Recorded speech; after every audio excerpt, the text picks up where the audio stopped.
Assalamualaikum warahmatullahi wabarakatuh. Berjumpa lagi dengan saya Hilmi Rahmat Hidayat. Di vlog kali ini kita akan membahas tentang etika penggunaan teknologi informasi dan komunikasi. Yang pertama adalah umum. Salah satu aplikasi yang ditawarkan teknologi informasi dan komunikasi adalah kemudahan mengakses internet. Teknologi internet telah berkembang pesat menjadi museum maya, perpustakaan maya dan pasaraya informasi maya yang paling besar di dunia. Internet bagaikan sebuah kamus yang lengkap melintasi berbagai disiplin ilmu, kebutuhan dan harapan mudah dicari, bisa interaktif dan cepat dalam memberikan pelayanan. Saat ini internet dijadikan dasar pembangunan dunia. Tim We Are Social Singapura baru-baru ini membuat slideshow yang memperlihatkan semua fakta dan statistik mengenai 2,5 miliar pengguna internet.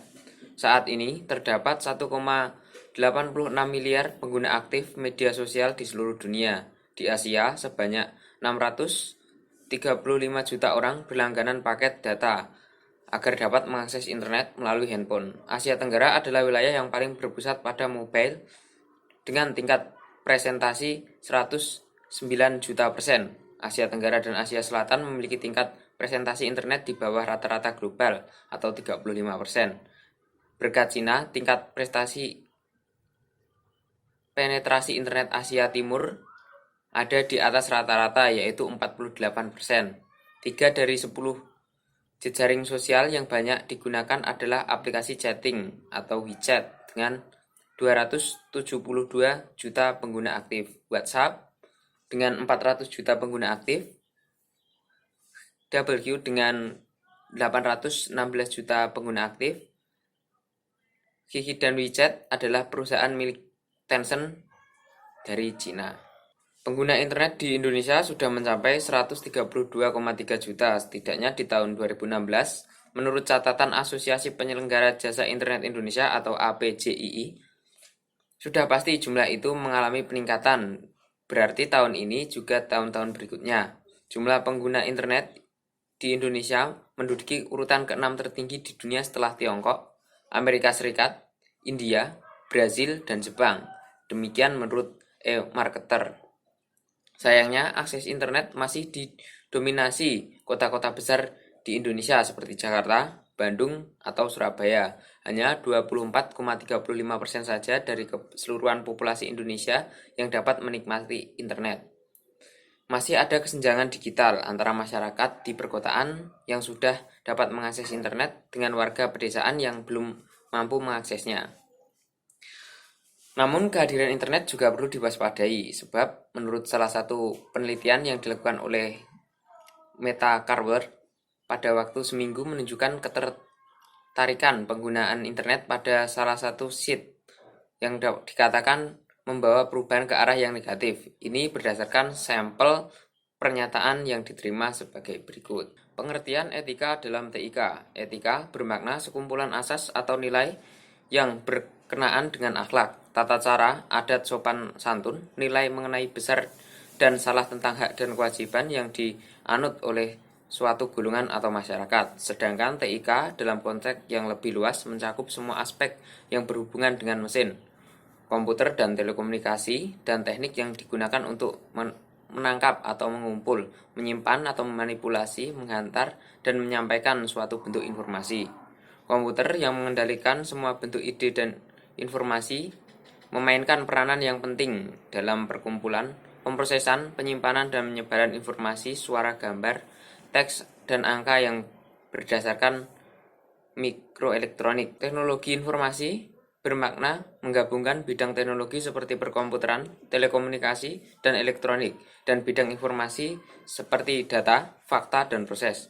Jadi, etika TIK adalah sekumpulan asas atau nilai yang berkenaan dengan akhlak, tata cara, nilai mengenai benar atau salah hak kewajiban tentang TIK yang dianut oleh suatu golongan atau masyarakat dalam pendidikan. Untuk menerapkan etika TIK, maka diperlukan terlebih dahulu mengenal atau memaknai prinsip yang terkandung di dalam TIK. Di antaranya adalah 1. Tujuan teknologi informasi, memberikan bantuan kepada manusia untuk menyelesaikan masalah, menghasilkan kreativitas, untuk membuat manusia lebih bermakna jika tanpa menggunakan teknologi informasi. Yang kedua adalah high tech, high thoughts. Lebih banyak bergantung pada teknologi tercanggih. Lebih penting kita mengembangkan aspek atau high thoughts, yaitu manusia. Yang ketiga adalah menyesuaikan teknologi informasi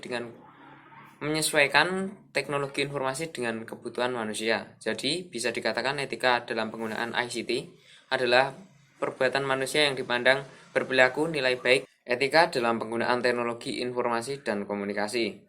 Berikut ini hal yang harus kita terapkan dalam penggunaan teknologi informasi dan komunikasi. Yang pertama adalah menggunakan TIK untuk hal yang bermanfaat. Yang kedua, tidak membajak, menyalin, atau menggandakan tanpa izin pemilik hak paten. Hak cipta adalah hak eksklusif bagi pencipta atau penerima hak untuk mengumumkan atau memperbanyak ciptaannya dan memberikan izin untuk mengumpulkan atau memperbanyak dengan tidak mengurangi batasan-batasan menurut peraturan perundang-undangan yang berlaku. Yang ketiga adalah tidak mengubah, mengurangi, atau menambah hasil karya orang lain. Yang keempat, tidak menggunakan perangkat lunak untuk suatu kejahatan. Yang kelima, tidak memusnahkan dan menyebarkan hal-hal yang bersifat pornografi, kekerasan, dan merugikan orang lain. Yang keenam, menggunakan perangkat lunak yang asli atau tidak bajakan. Yang ketujuh, menjunjung tinggi hak asasi kekayaan intelektual atau haki, misalnya pencantuman URL website yang menjadi referensi tulisan kita baik di media cetak ataupun elektronik. Yang kedelapan, tidak memasuki sistem informasi orang lain secara ilegal. Yang kesembilan, tidak memberikan user ID atau password kepada orang lain untuk masuk ke dalam sebuah sistem. Yang kesepuluh, tidak mengganggu dan merusak sistem informasi orang lain dengan cara apapun. Yang ke-11, tidak menggunakan ICT dalam melakukan perbuatan yang melanggar hukum dan norma-norma yang berlaku di masyarakat. Yang selanjutnya, nomor 12, tetap bersikap sopan dan santun walaupun tidak bertatap muka secara langsung. Ke-13, ketika sedang berinteraksi dengan orang lain menggunakan fasilitas nonverbal seperti message system, seperti SMS, chatting, ataupun email, perlu diperhatikan beberapa etika, seperti penulisan yang baik dan tidak menyinggung dan menyakiti perasaan pembaca. 14. Tidak membicarakan keburukan dan menjelekkan orang lain di media sosial, seperti Facebook, Twitter, email, atau lainnya. Yang ke-15, menggunakan alat pendukung ICT dengan kebijakan dan merawatnya dengan baik. Yang terakhir adalah menerapkan prinsip-prinsip kesehatan dan keselamatan kerja atau K3.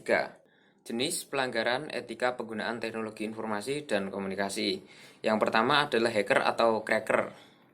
Kata hacker pertama kali muncul dengan arti positif untuk menyebut seorang anggota yang memiliki keahlian dalam bidang komputer yang lebih baik ketimbang yang telah dirancang bersama. Hacker didefinisikan sebagai seorang yang memiliki keinginan untuk melakukan eksplorasi dan penetrasi terhadap sebuah sistem informasi dan kode komputer pengaman lainnya, tetapi tidak melakukan tindakan perusakan atau tidak mencuri uang atau informasi. Sedangkan cracker adalah sisi gelap dari hacker yang memiliki ketertarikan untuk mencuri informasi, melakukan berbagai macam kerusakan. Yang pertama adalah retronal hacker atau kejahatan yang dilakukan oleh netter atau tingkat pemula untuk sekedar mencoba kekurangan handalan sistem suatu perusahaan. Yang kedua adalah cracker atau criminal mediate hacker. Perilaku memiliki motivasi untuk mendapat keuntungan finansial, sabotase, dan perusakan data. Tipe kejahatan ini dapat dilakukan dengan banyak orang dalam. Yang ketiga adalah politikan hacker atau aktivitas politis. Melakukan perusakan terhadap ratusan situs web untuk mengkampanyekan programnya. Bahkan tidak jarang dipergunakan untuk menempelkan pesan untuk diskreditkan lawannya. Yang kedua adalah denial of service attack atau DOS attack. Suatu usaha untuk membuat suatu sumber daya komputer yang ada tidak bisa digunakan oleh para pemakai. Denial of service attack ditandai oleh suatu usaha eksplisit dengan penyerang untuk mencegah para pemakai memberi bantuan dari penggunaan jasa tersebut. Denial of service attack mempunyai dua format umum. Yang pertama adalah memaksa komputer korban untuk mereset atau korban tidak bisa lagi menggunakan perangkatnya. Yang kedua adalah menghalangi media komunikasi antara para pemakai dan korban sehingga mereka tidak bisa lagi berkomunikasi. Yang ketiga adalah pelanggaran privasi. Yang ketiga adalah pelanggaran piransi. Piransi adalah pembajakan perangkat lunak atau software. Undang-undang yang melindungi haki Undang-Undang Nomor 19 Tahun 2002 untuk pembajakan perangkat lunak. Yang pertama adalah memasukkan perangkat lunak ilegal ke hard disk, shoplifting atau pemakaian lisensi melebihi kapasitas, penjualan CD-ROM ilegal, penawaran perangkat lunak ilegal, penyewaan perangkat lunak ilegal, dan download ilegal.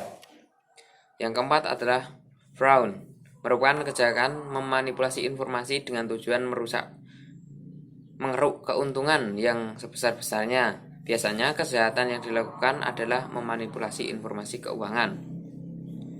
Yang ketiga adalah gambling. Perjudian tidak hanya dilakukan secara konvensional, akan tetapi perjudian sudah marak di dunia cyber yang bersikap global.